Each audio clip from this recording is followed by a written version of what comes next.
La population d'Alep va-t-elle pouvoir souffler ? Après 15 jours de pilonnage des positions rebelles, le régime de Damas s'est engagé mercredi à cesser les hostilités. Le commandant des forces armées syriennes a annoncé qu'il y aurait une trêve à Alep pour 48 heures à partir de jeudi, 1h du matin.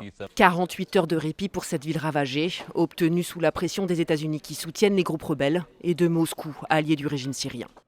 Un accord accueilli avec satisfaction à l'ONU, mais tant qu'il sera respecté, car cette trêve, qui pour l'heure semble tenir, ne doit pas faire oublier les 2 semaines d'intenses bombardements, qualifiés par les diplomates de crimes de guerre. Vous avez tous vu ces images horribles d'attaques contre les hôpitaux et contre les positions du gouvernement et de l'opposition.